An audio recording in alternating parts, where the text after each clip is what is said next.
Honestly, the only person's review of Raw or SmackDown I look forward to is Tubby email. He's more open-minded than most fans I know. From IMAF250.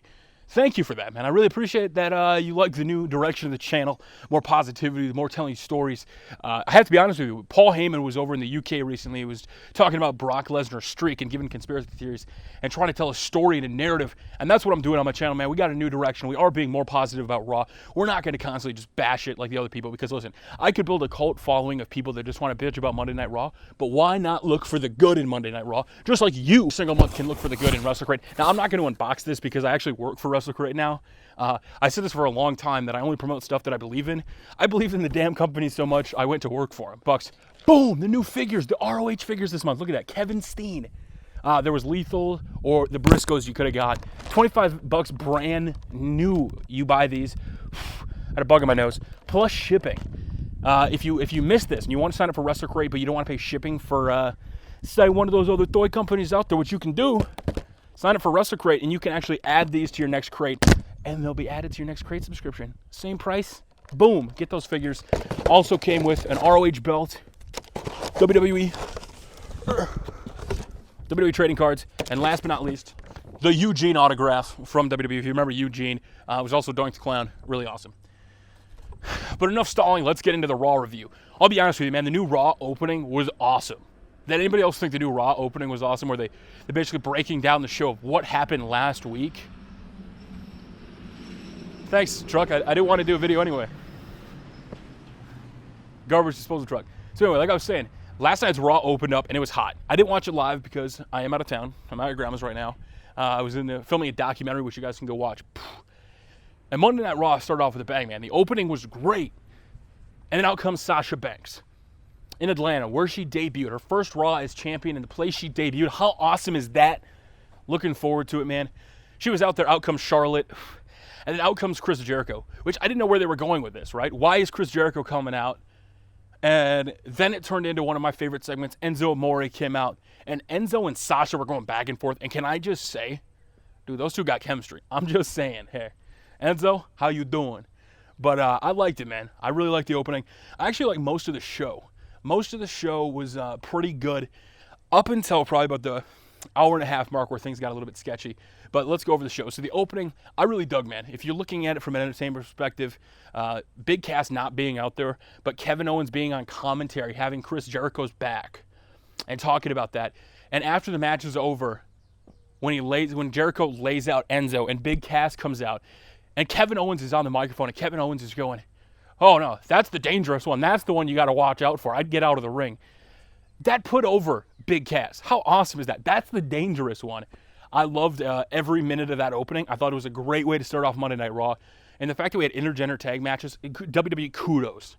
The opening, the intergender tag matches, we're going to get into enhancement talent. I loved it. I was a big fan of it. Thank you for that opening, the intergender tag matches. It's something different, and I was all for it. Charlotte got the upper hand going into the rematch. She's probably going to lose at SummerSlam, so she can take some time off, and we'll see where things go, but I was all for it. It is hot out, by the way, and it is 95% humidity, so I'm going to be sweating a little bit. I just did 2 miles this morning, 2.25. Hey, it is what it is. After that, we had Braun Strowman versus a local competitor, and I just want to say this.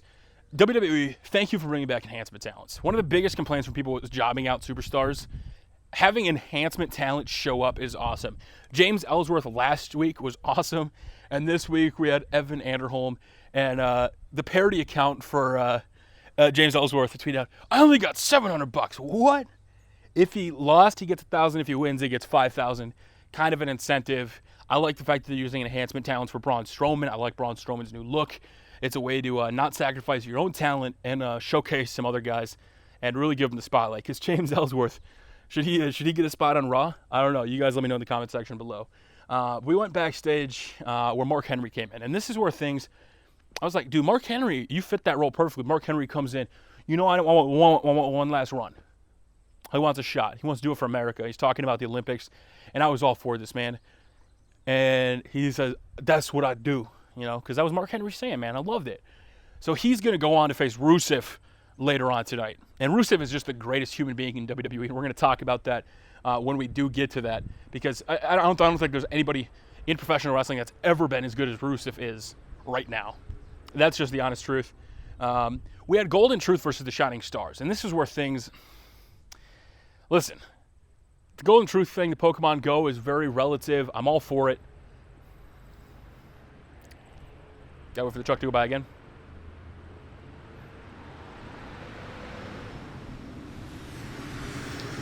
Thanks, man. I didn't need to...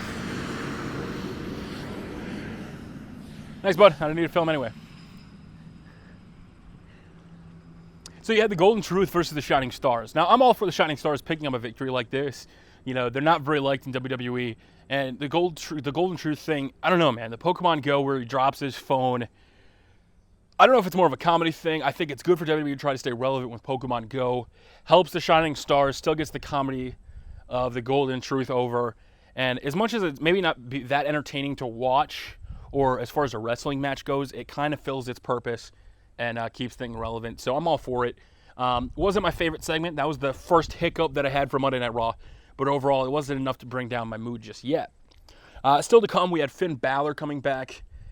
We had NBA superstars Hardaway and Dwight Howard ringside. And then comes time for Finn Balor. And Finn Balor and Seth Rollins go back and forth. Now, Ric Flair recently made comments about Finn Balor not being... Cruiserweight should not main event WrestleMania. Talking about how Finn probably wouldn't go on. And I want to make a video specifically talking about that because I think that could possibly be a work. And think about it. Triple H was mentored by him.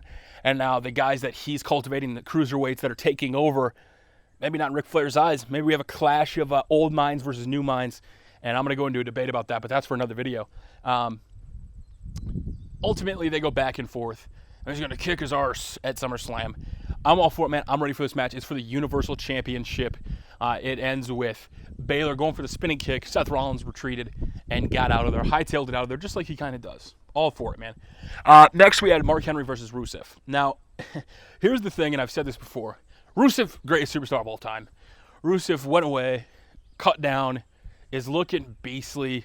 And I don't think there's somebody better right now in the WWE when it comes to a worker, putting in the work, his character, everything that he's doing, encompassing Rusev, 100% greatest star there is. Dug it a little bit, and then out comes Roman Reigns, Wolfpack Reigns, in the red to try to interrupt a little bit and put him in the title hunt. Now, this is a very smart thing to do for WWE. You have a guy that was going to be the next face of the company. Now, whether you like Roman or you don't like Roman, when you are pushed that hard and you are the WWE champion, what a statement it's going to make when Rusev Machka makes Roman Reigns tap out at SummerSlam. For all of you people that don't like Roman Reigns, that's exactly what I talked about down in NXT when Nia Jax was with Eva. You have Nia Jax, you could have her win the title and then give it to Eva. And eventually you would want to pay to see Eva get destroyed. Well, Rusev destroying, unless they sacrifice Rusev. In that case, I would be kind of mad, but just destroying Roman Reigns would be awesome. So I wasn't opposed to them. Holy old car. Dude, I kind of want to show you this truck. Hey. I don't know if I went the right way.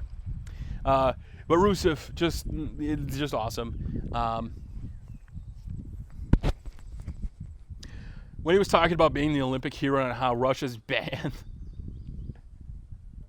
Rusev, come on, dude. You're just OP. We had Titus O'Neil versus Darren Young.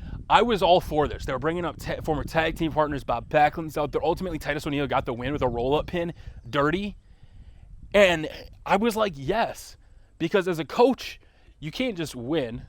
Or if you lose, you get DQ'd. You want to go through all facets of it to help him coach. And Backlund gets up in Titus's face backstage. Man, I was digging it. It was one of my things that I was like, this is a great utilization of two people. You use the former partner against him. Can he beat his former partner? Can he do it? I thought that was a great way to go. After the match, Titus retreated with a smile on his face while Backlund's complaining.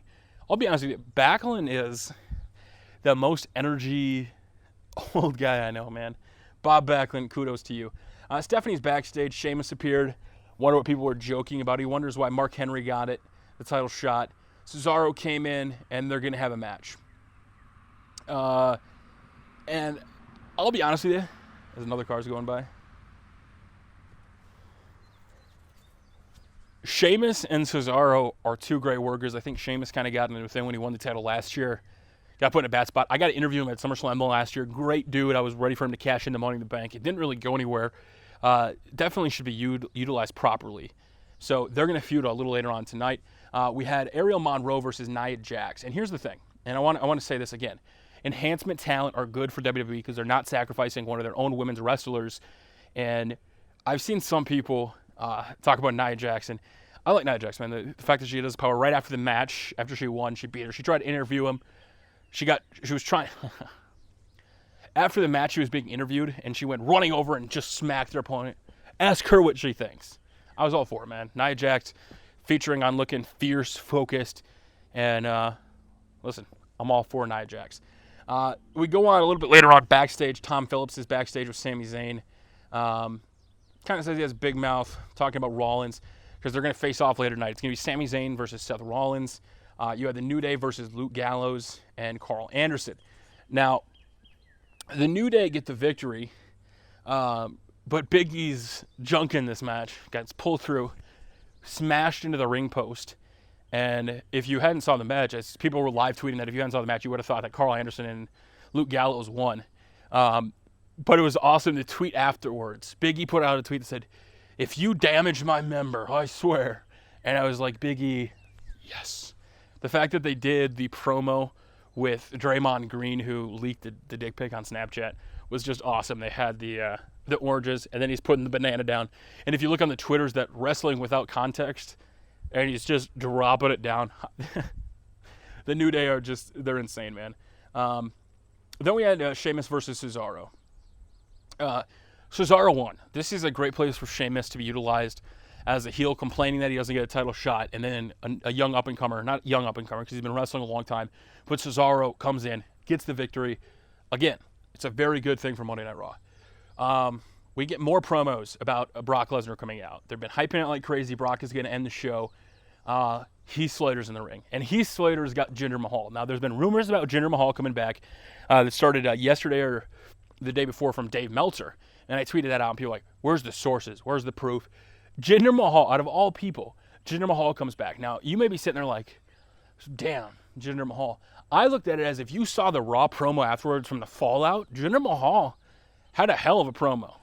So I'm going to sit back and see where this goes because the hottest free agent, baby! How awesome. I like it. I hope it leads to a good storyline. The fact that they come out there, Mick Foley comes out and says, listen, we got one final spot. You two can face each other. And Seth Rollins is like, no, baby, you can't tear up 2MB. You can't tear us up. And Jinder's there. Big boot to the face. I will say it's weird to see him wrestling clothes. I thought that felt a little awkward. Obviously, they should wrestle in clothes. I'm not saying they shouldn't have. But it was just weird to see him hit the big kick in street clothes and then pin him. But ultimately, Jinder Mahal gets signed. Heath Slater still not on a brand. If you're not signed, why are you showing up on both shows, though? Shouldn't there be some damn security? Shouldn't there be some damn security? All right. You move on. Tom Phillips backstage with Chris Jericho. And Kevin Owens appears and said it's okay because he's got Jericho's back. Kevin Owens having Jericho's back and Kevin Owens and Y2J in general, I dig it. It's a great way for Kevin Owens. You know, he doesn't have to be in a title picture right now, but a great utilization for him. 100%. Him putting over Enzo and Big Cass, him and Jericho. Maybe it'll lead to Enzo and Big Cass versus Jericho and Kevin Owens at SummerSlam. Again, I would be for that match, man. Sami Zayn versus Seth Rollins ultimately ended when one too many hula kicks happened. Pedigree, Seth Rollins won. Now, some people might have thought that, Sami Zayn buried again. Come on, man. Stop using the word buried. Seth Rollins is challenging for the Universal Championship. Got to make him look strong. Sami Zayn already got his victories over Kevin Owens. So it does really say something. So I was, again, for that. You move on.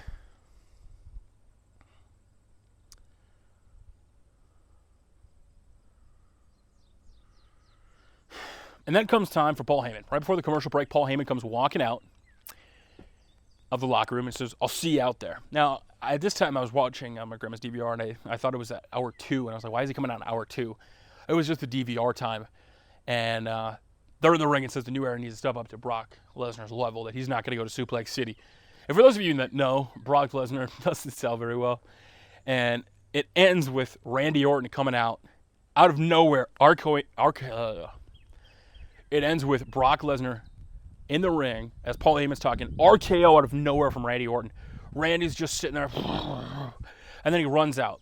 And then out comes, which is a little strange, because where was this security for Heath Slater if he's not signed to a band, baby? You had Stephanie, Mick Foley, and security come out because Randy Orton RKO'd him. Stop, we'll have none of that. Why? Why are you going to have none of that?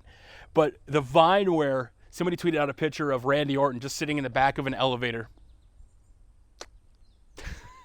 It was OP. It reminded me when CM Punk left with the title at Money in the Bank 2011. The fact that Randy Orton's just in an elevator with the fans. How awesome was that?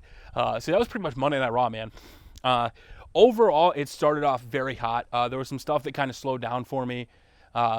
Sheamus and Cesaro. Not that I had a problem with any of the matches, but I really felt like the opening was strong. It kind of did something a little more unique.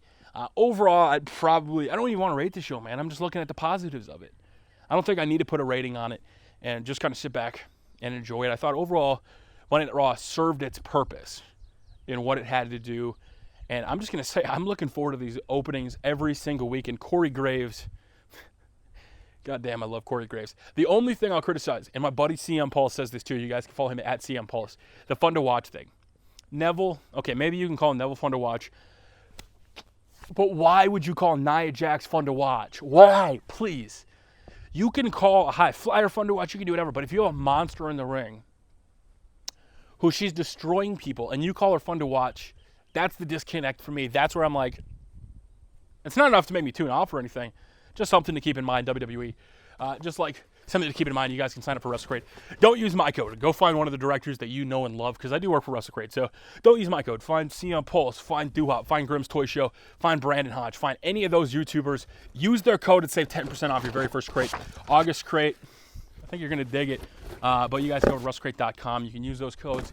If you are a WrestleCrate subscriber and you need support, you can hit me up at WCrate Support. That's the job, man. Hit it up over there. Until next time, it's your boy Tubby Moon, live tweeting SmackDown. You guys can win some stuff. We will see you guys over there. Until next time, my name is Tubby Moon. Thank you for watching this video out in the sun. I hope you guys enjoyed it. And we will see you all later.